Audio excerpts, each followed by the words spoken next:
आवश्यकता भी थी और ये होना ही था। इसी क्रम में सह-अस्तित्ववादी नजरिए से सभी मुद्दे जो मानव पहले से ही जानना चाहता है, ऐसा नहीं है कि जानने की आशा नहीं है, उसमें अपेक्षा पहले से ही बनी है, तो इसी क्रम में सह-अस्तित्ववादी नजरिए से सभी मुद्दे, कौन से मुद्दे कि मानव की उत्पत्ति कैसे हुई, मानव का प्रयोजन क्या है, इन सबको मानव जानना चाहता ही रहा। तो वो सभी मुद्दे जो मानव पहले से जानना चाहता रहा, जो अज्ञात रहा, उन सब की व्याख्या होना संभव हो गया। क्या हो गया? उनको अब यहाँ पर सहअस्तित्ववादी नजरिए से हम व्याख्या, तर्क संगत व्याख्या कर पा रहे हैं। उक्त प्रकार से अस्तित्व में चारों अवस्थाओं में पाए जाने वाले संपूर्ण मात्राएं, अब इस जो अभी वर्णन किया, उक्त प्रकार से अस्तित्व में चारों अवस्थाओं में पाए जाने वाले संपूर्ण मात्राएं एक एक मात्रा अपने त्वा सहित व्यवस्था, समग्र व्यवस्था में भागीदारी होने के रूप में स्पष्ट हुआ। अब अपने को स्पष्ट हो गया कि हर मात्रा, कौन सी मात्रा? सारी पदार्थ अवस्थाएं, सारी प्राण अवस्थाएं, सारी जीव अवस्थाएं, है ना, अपने त्वा सहित व्यवस्था हैं और अपनी समग्र व्यवस्था में भागीदारी निभा रहे हैं। इसीलिए आगे की अवस्था को प्रकटित कर पा रहे हैं, उससे श्रेष्ठ अवस्थाओं को। मानव के लिए मानवत्व सहित व्यवस्था और समग्र व्यवस्था में भागीदारी के अर्थ में ही सार्थक होने के लिए यह अध्ययन प्रस्तुत हुआ। तो ये जो अनुसंधान हुआ, ये जो अध्ययन हुआ, ये जो व्याख्या हुई, इसका भी कारण क्या है? क्योंकि मानव भी स्वयं मानवत्व सहित व्यवस्था हो जाए, समग्र व्यवस्था में भागीदारी निर्वाह कर सके, इसी को सार्थक करने के में यह अध्ययन प्रस्तुत।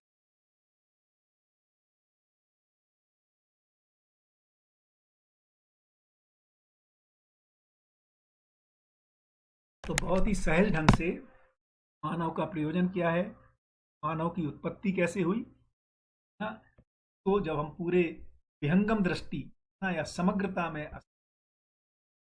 दृष्टिपात करते हैं, समग्रता में जब बाबा ने विश्लेषण किया, हमारा उस तरफ ध्यान आकर्षण हो ही रहा है, होता ही है।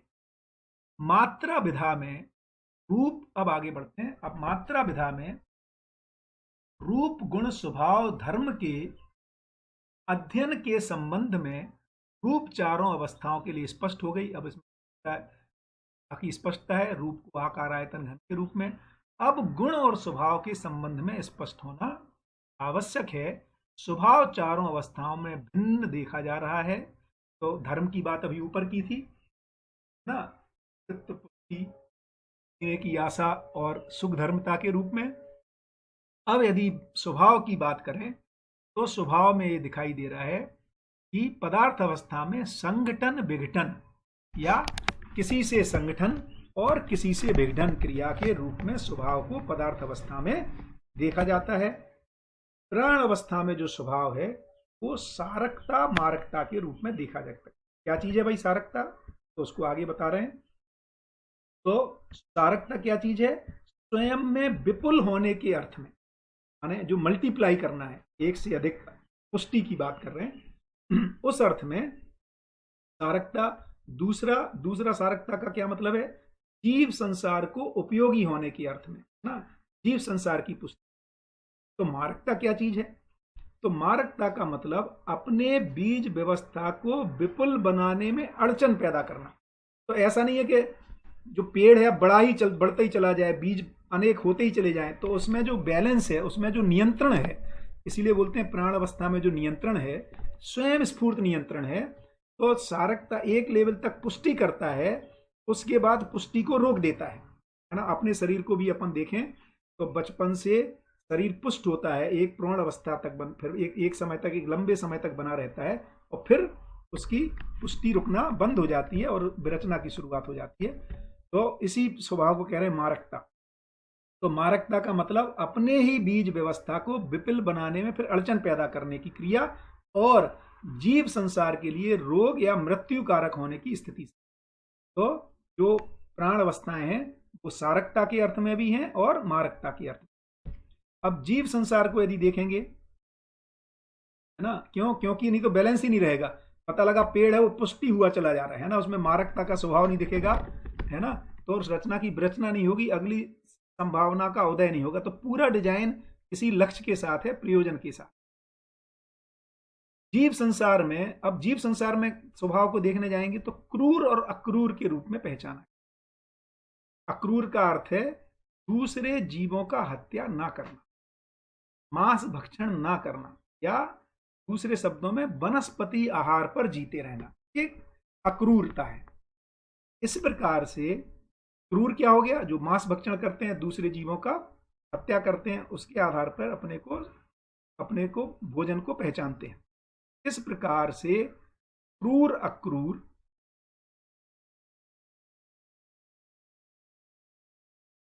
दोनों स्पष्ट होते हैं। दूसरे भाषा में क्रूर अक्रूर में ही अपन मांसाहारी शाकाहारी के रूप में भी पशुओं को जाना जा सकता है। तीसरे भाषा में हिंसक अहिंसक भी कह सकते हैं। अब ज्ञान अवस्था की स्वभाव की बात आ रही है, और ज्ञान अवस्था का स्वभाव धीरता, वीरता, उदारता, दया, कृपा, करुणा होना। देखिए, इसको बढ़िया से पहचान लें। मानव जीवों का एक्सटेंशन नहीं है ना, इसलिए हम भी ये कहें कि भैया फिर मांसाहारी शाकाहारी में मानव को होने में क्या अड़चन है? तो वहां पर जो मांसाहार शाकाहार है संतुलन के अर्थ में है ना, जीव अवस्थाओं में जो संतुलन को बनाए रखने के अर्थ में है। मानव में ये, मानव का जो स्वभाव है वो हिंसकता नहीं है, क्योंकि हिंसा ना दूसरे मानव को स्वीकार है ना स्वयं को स्वीकार है। तो ज्ञान अवस्था का स्वभाव, स्वभाव का मतलब जो स्वीकृत भाव है वो अहिंसा ही है, क्षमा ही है, या दूसरे अर्थों में धीरता, वीरता, उदारता, दया, कृपा, करुणा ही है, क्योंकि ऐसे में ही वह स्वयं में भी सुख को अनुभव करता है और परस्परता में भी सुख को अनुभव करता है। ये बहुत इंपॉर्टेंट है, क्योंकि पता लगा जीव अवस्था का अध्ययन करते करते, ये बहुत कॉमन है ही है, ये पहले यही गड़बड़ी हुई है। बाबा कह रहे हैं कि विज्ञान आदर्शवाद और भौतिकवाद दोनों ने उसको जीव ही कहा है ना, और हमारा ओरिजिन तो वहीं से है, माने शरीर के ढंग से यदि देखेंगे तो ये बात कई लोगों को ये आ सकता है ना कि ऐसा ही क्यों नहीं है। तो ऐसा नहीं है मानव की डिजाइन, क्योंकि मानव में जो स्वभाव है, क्योंकि ये अलग ज्ञान अवस्था, चौथी स्थिति है, ये एक्सटेंशन ऑफ जीव अवस्था नहीं है ना, क्योंकि यहाँ पे मानव में न्याय की याचना पाई जा रही है ना, मानव में सही कार्य व्यवहार करने की इच्छा पाई जा रही है, मानव में सत्य को समझने का प्रयास पाया जा रहा है। इस ढंग से ये सारे प्रयास जो है वो पशुओं में नहीं दिखाई दे रहे, ये सब काफी अपन वर्णन कर चुके हैं। उनमें जो सामुदायिकता है वो अध्ययन के अर्थ में नहीं दिखाई दे रही। तो बिल्कुल इसको बिल्कुल छीर नीर करके एकदम क्लियरली पहचान लें, मानव जीवों का एक्सटेंशन नहीं है, मानव एक चौथी अवस्था के रूप में है, और इसीलिए उसका जो स्वभाव और धर्म ना, जीवों का या प्राण अवस्थाओं का या पदार्थ अवस्थाओं का स्वभाव धर्म नहीं है, बल्कि ज्ञान अवस्था का स्वभाव धीरता, वीरता, उदारता और दया, कृपा, करुणा के रूप में पाया जाता है। ये ही मानव स्वभाव के रूप में स्पष्ट होता है। और जो मानव विरोधी स्वभाव, जो हीनता, दीनता, क्रूरता सहित परधन, पर नारी, पर पुरुष, पर पीड़ा के रूप में ही गण्य होता है, जो इन प्रवृत्ति में रहते हैं वे ही पशु मानव और राक्षस मानव में गण्य होते हैं। ये दोनों मानव विरोधी होना पाया जाता है। मानव विरोधी स्वभाव सने सने मानवीय स्वभाव में परिवर्तित होने की संभावना बनी रहती है। एक सबसे गजब की बात है क्या, कि भले ही वो मानव विरोधी स्वभाव है, क्योंकि वो स्वयं को भी स्वीकृत नहीं है, परस्परताओं में भी स्वीकृत नहीं है, इसलिए मानव विरोधी स्वभाव सने सने मानवीय स्वभाव में परिवर्तित होने की भावना बनी रहती है, जिसको मैंने अपने कल के वक्तव्य में भी अपनी जो आया था स्पष्ट रूप से, कि हर मानव समझ सकता है, ज्ञान संपन्न हो सकता है, जी सकता है, और समझा सकता है। इसको यह कह रहे हैं कि कोई मानव ऐसा नहीं कि मानव विरोधी स्वभाव बदल नहीं सकता, बदलना चाहता ही है। इसी आधार पर सार्थक शिक्षा का प्रस्ताव है। दूसरी भाषा में सह अस्तित्ववादी शिक्षा का प्रस्ताव, इसी आधार पर, क्योंकि नहीं तो शिक्षा करेगी क्या यदि मानवीय स्वभाव में परिवर्तन ही ना हो और वो दीनता, हीनता, क्रूरता ही उसका स्वभाव बना रहेगा, तो शिक्षा का क्या करेंगे? शिक्षा की कोई मीनिंग ही नहीं बचा है ना। तो शिक्षा का मतलब ही है संस्कारित करना। संस्कारित का होने का मतलब ही है ये जो पशु मानवीय और राक्षसी मानवीय, या मिला करके कहें तो अमानवीय प्रवृत्तियां हैं, ये हमारी मानवीय प्रवृत्तियों में बदल जाए। एक मुझे बढ़िया याद आ रहा है कि लगभग 2014 की शायद बात होगी। मैं, सोम भाई, सुरेंद्र पाल भाई और रण सिंह भाई, हाँ, अन्ना हजारे जी के पास मिलने गए, हाँ, और उनसे जो चर्चा हुई उसमें ये निकल के आया कि उनसे पूछा ना सोम भाई ने, जहाँ तक मुझे याद है, कि आप मतलब कैसे देखेंगे, ये व्यवस्था का परिवर्तन कैसे होगा वहाँ। उस समय तक शायद, है ना, ये दिल्ली की सरकार, एक चुनाव शायद हो चुका था और फिर वापस से वो रिजाइन कर चुके थे। लगभग लगभग ऐसा टाइम है, वो टाइम की ये बात हो रही। तो अन्ना जी ने कहा कि भाई हम तो अच्छे लोगों की तलाश में हैं ना। तो सोम भाई ने कहा कि हमारे पास ऐसा कुछ शिक्षा का कार्यक्रम या ऐसा कुछ चीजें समझ में आ गई हैं जिससे अच्छे आदमी बनाए जा सकते हैं, है ना। तो बेसिकली एक प्रस्ताव दे रहे थे कि आपके जो लोग हैं, क्या हम इनके साथ वर्कशॉप करके इस तरह के डिजाइन को अपन काम कर सकते हैं। लेकिन अन्ना जी को ऐसा लगता था कि अच्छे लोग अच्छे होते ही हैं जिनको मैं तलाश कर रहा हूँ, है ना। इसलिए उन्होंने कहा कि हम बहुत सारे लोगों को, है ना, पोस्ट कार्ड लिख रहे हैं, अच्छे लोगों को इकट्ठा कर रहे हैं, इस तरह की कुछ चर्चा हुई। तो मुझे इसमें ध्यान आया इस बात को लेकर कि बाबा क्या कह रहे हैं कि मानव विरोधी स्वभाव वाले भी सने सने मानवीय स्वभाव में परिवर्तित होने की भावना बनी ही रहती है। इसी आधार पर सार्थक शिक्षा को प्रस्तावित किया है। यदि ये स्पष्ट नहीं होता अनुभव में, है ना, तो फिर शिक्षा की कोई आवश्यकता ही नहीं थी। दूसरी भाषा में सहस्तित्ववादी शिक्षा का प्रस्ताव है। तो शिक्षा के माध्यम से मानव का अध्ययन करने से शिक्षा का मानवीयकरण हो सकता है, और ये जो हम इस तरह की जो प्रवृत्तियां हैं इससे मुक्त हो सकते हैं, इसकी बात कर रहे हैं, है ना। तो ये बात ठीक है कि कुछ लोग अच्छे लोग हैं, लेकिन सभी अच्छा होना चाहते हैं, सभी, है ना, सुखपूर्वक समृद्धि पूर्वक परस्परता में हारमोनी पूर्वक ही जीना चाहते हैं। ये जो सूक्ष्म इच्छा है, जब कर्म दर्शन में ना कारण इच्छा, तीव्र इच्छा और सूक्ष्म इच्छा की बात हुई थी, तो सूक्ष्म में मानव में अस्तित्व रूप में ये बीज पड़ा ही हुआ है कि वह सभी के साथ पूरक होकर के जीना चाहता है। इसको यहाँ पर स्पष्ट शिक्षा के माध्यम से हो सकता है। धीरता का तात्पर्य मानव न्याय के प्रति सुस्पष्ट, अब धीरता वीरता उदारता क्या है इसको स्पष्ट कर रहे हैं। तो धीरता का तात्पर्य मानव न्याय के प्रति सुस्पष्ट और प्रमाणित रहने से। तो धीरता का मतलब है कि उसको न्याय के प्रति स्पष्टता हो गई है और प्रमाणित रहने से है। मैं सारे जो कमेंट्स आए हैं उनको नेक्स्ट सेशन अपन आज जो 3:30 बजे है उसमें ले लूंगा। ये यहाँ पर मुझे नहीं दिख रहे हैं, मेरे मोबाइल में तो दिख रहे हैं, बट उस समय ले लेंगे। सुस्पष्ट होने के लिए अध्ययन और परंपरा ही एकमात्र आधार है। अब धीरता वीरता उदारता को लाने के लिए क्या एक तरीका है? अध्ययन और परंपरा, यही एकमात्र आधार है। परंपरा अध्ययन कार्य का धारक भाग है। अध्ययन वर्तमान में होता ही रहता है, हम सब अध्ययन करते ही रहते हैं। ये बहुत ही इंपॉर्टेंट पॉइंट है कि दोनों चीजें चाहिए, क्योंकि बहुत सारे लोग ये कहते हैं कि भैया हम अपने बच्चों में ना अच्छे संस्कार डालना चाहते हैं, बताओ इनको कहाँ अध्ययन कराएं। तो बाबा क्या कह रहे हैं? परंपरा अध्ययन कार्य का धारक भाग है, तो परंपरा भी जरूरी है। क्यों? मैं वही मोटा एग्जाम्पल मुझे बहुत अच्छा लगता है कि जैसे ट्रैफिक के नियम हम भारत में भी उतने ही पढ़ाते हैं जितने सिंगापुर में पढ़ाते हैं, हाँ। लेकिन जब भारत में हमारा बच्चा पढ़ता है क्लास 3rd में 5th में, क्योंकि नियम तो उतने से ही हैं ना भाई, ग्रीन लाइट पे निकल जाओ, रेड लाइट पे रुक जाओ, जेब्रा लाइन से ही क्रॉसिंग करो, इतनी स्पीड लिमिट बताई गई उससे चलो, इससे ज़्यादा क्या पढ़ा देंगे। तो सिंगापुर में भी इतना ही पढ़ाते हैं, अमेरिका में भी इतना ही पढ़ाते हैं। लेकिन जब हमारे पिताजी बच्चों को लेके निकलते हैं और बच्चा बोलता है पापा मैंने तो पढ़ा था रेड लाइट है, निकलना नहीं है, आपने तो गाड़ी निकाल दी, आपने तो स्कूटर निकाल दिया, पापा बोलते हैं बेटा ऐसे ही चलता है ना। तो उसको समझ में आता है कि जो अध्ययन कराया जा रहा है और जो परंपरा है इसमें भेद है। वहीं जब सिंगापुर में निकलते हैं, है ना, तो बच्चा बोलता है पापा रात में गाड़ी खड़ी क्यों कर दी, कोई तो आ जा नहीं रहा है, गाड़ी निकाल लो। तो पिताजी बोलते नहीं बेटा रेड लाइट है ना। तो ये जो परंपरा है और अध्ययन, इन दोनों में पूरकता चाहिए, है ना। तो अध्ययन की भी जरूरत है, तो कम से कम हम बड़ी लोग, जो हम बड़े लोग हैं, है ना, उनको भी इसको केवल बच्चों को स्कूल में किताब चला देने से नहीं होगा। मैं इसलिए ध्यान आकर्षण कर रहा हूं कि हम बड़े लोगों को भी, भले ही वो पूर्ण रूप में ना हो सके, आंशिक रूप में इन सच्चाइयों के साथ जीने का प्रयास करते हुए होना होगा। शिक्षा उसी अर्थ में सफल होगी ना। तो कल भी जब किसी ने पूछा था कि जो लोक व्यापीकरण करने की बात है, है ना। इसमें जो टीचर्स चाहिए उनमें एक लेवल की सिंसियरिटी, है ना, एक लेवल के जीने का प्रभाव, प्रयास, और जो केवल टीचर ही नहीं, है ना, जो अभिभावक अपने बच्चों को भेज रहे हैं उनमें भी। इसलिए ये जो जब ये जो स्कूल है रायपुर में, उसमें एक कंडीशन रहती है कि लगभग 6 महीने के अंदर टीचर्स को भी, है ना, एक परिचय शिविर करना होगा और आगे चल के अध्ययन के लिए अपनी मानसिकता को टीचर्स ने, स्टूडेंट्स, पेरेंट्स को भी बनाना होगा।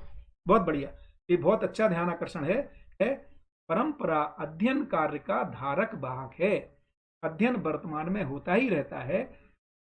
और फिर वीरता का तात्पर्य स्वयं न्याय के प्रति निष्ठान्वित, व्यवहारान्वित, प्रमाणित रहते हुए। अब वीरता क्या चीज है भाई? तो स्वयं तो धीरता तो उसमें मिनिमम रिक्वायरमेंट है, क्योंकि न्याय के प्रति निष्ठा है और उसको व्यवहार में भी जी रहे हैं, और प्रमाणित रहते हुए लोगों को न्याय सुलभ हो जाए, इसके लिए अपने तन मन धन को अर्पित समर्पित करने से, यह भी शिक्षा विधि से ही और लोक शिक्षा विधि से ही सार्थक होना पाया जाता है। तो क्योंकि न्याय सुलभता कैसे होगी? तो शिक्षा से ही न्याय सुलभता होगी। उदारता का तात्पर्य अपने में से प्राप्त तन मन धन रूपी अर्थ को उपयोगिता विधि से, सदुपयोगिता विधि से और प्रयोजनतिया विधि से उपयोग करना, ये उदारता का मतलब है। उदारता में उपयोगिता, सदुपयोगिता और प्रयोजनता विधि से अपने तन बात है। और वीरता में न्याय, दूसरों को न्याय, मतलब बेसिकली शिक्षा व्यवस्था, शिक्षा संस्कार को स्थापित करने में और परंपरा में व्यवस्था को स्थापित करने के लिए जो तन मन धन लगाना है, उस अर्थ में अपने को वीरता की बात कर रहे हैं। उपयोगिता विधि में का तात्पर्य शरीर पोषण, संरक्षण और समाज गति में प्रयोग करना है। सदुपयोगिता का तात्पर्य अखंड समाज में भागीदारी करते हुए वस्तुओं का अर्पण समर्पण करना है। और प्रयोजनीयता का तात्पर्य सार्वभौम व्यवस्था में भागीदारी करना है, वह भी स्वयं स्फूर्त स्वायत्त विधि से, है ना। इस तरह से नहीं करना है वस्तुओं का। जो उदारता का ये मतलब नहीं है कि दबाव पूर्वक हम कुछ काम कर रहे हैं, है ना। तो अपने तन मन धन का सदुपयोग किस विधि से? स्वयं स्फूर्त विधि से और स्वायत्त विधि से, है ना। ऐसा नहीं है कि वो रॉबिनहुड डिजाइन नहीं है कि यहाँ बोरो किया और वहां पर, या यहाँ स्टील किया, है ना, steal from borrow from Peter and pay to Paul वाला डिजाइन नहीं है ना। क्रेडिट कार्ड वाला सिस्टम नहीं है ना, और डेट वाला सिस्टम नहीं। अभी तो सारे देश देखो तो सभी कर्जे में है, समझ में नहीं आता ये कर्जा आ कहाँ से रहा है ना। तो उस विधि से दो चीजों की बात कर रहे हैं। क्या दो चीजों को? स्वयं स्फूर्त भी हो, कोई दबाव ना हो, और स्वायत्त भी विधि से हो, माने स्वधन पूर्वक, है ना, उसको लगाने की बात कर रहे हैं। बहुत ही माने ध्यान आकर्षण छोटी छोटी बातों से किया है। अब जो दया का तात्पर्य, अब दया कृपा करुणा की जो बात आ रही है, तो दया का तात्पर्य पात्रता के अनुरूप वस्तुओं को उपलब्ध कराने से है। और जो कृपा का तात्पर्य उपलब्ध वस्तु के अनुसार पात्रता को उपलब्ध कराना है। यह वस्तु के अनुरूप पात्रता के अभाव की स्थिति में होना पाया जाता है। तो ऐसा हो सकता है कि किसी के पास वस्तु आ गई है लेकिन उस वस्तु का सदुपयोग करना नहीं जानता है, तो उस वस्तु के अनुरूप पात्रता को पैदा कर देना, इसको कह रहे हैं कृपा। और करुणा का तात्पर्य है कि वस्तु भी ना हो और पात्रता भी ना हो, इन दोनों को स्थापित करने की क्रिया को करुणा कहते हैं।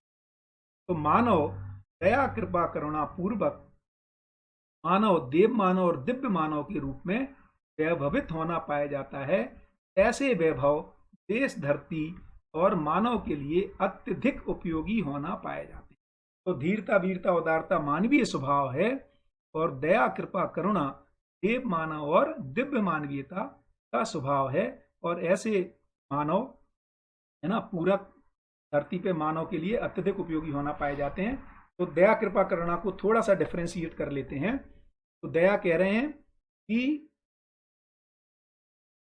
पात्रता नहीं है, तो बस पात्रता है, वस्तु नहीं है। माने यदि दूसरे ढंग से देखें तो हर मानव समझदारी पूर्वक जीने का पात्र है ना।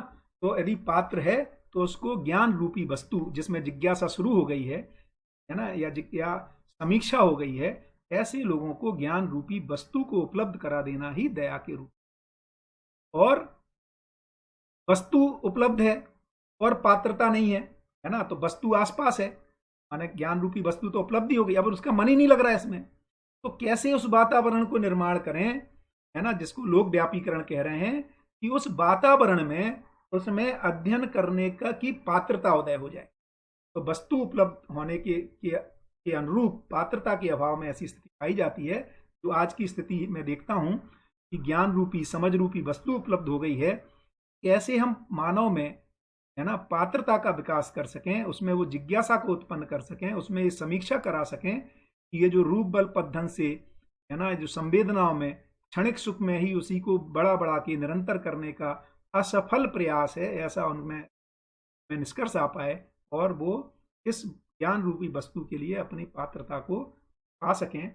और करुणा तो और भी बड़ा है, ना तो पात्रता है और वस्तु भी नहीं है ना, उन दोनों के योग को स्थापित करने की बात कर रहे हैं। ये देव मानव दिव्य मानव में पाया जाता है। ऐसा वैभव ऐसे वैभव देश के लिए, धरती के लिए, मानव के लिए अत्यधिक उपयोगी होना पाया जाता है। तो पूरे 11 बज गए हैं और मुझे लगता है अपन लोग बढ़िया गति से चल रहे हैं, और जो बचे हैं 5-6 पेज से मुझे लगता है कि अगले मैंने सेशन में 3:30 से 5 वाले सेशन में जो भी कमेंट्स आए हैं उनको और इसको ले लेंगे। सभी का बहुत बहुत धन्यवाद। और आज 4-5 मिनट में लेट हो गया वो सेटिंग बिठाने में।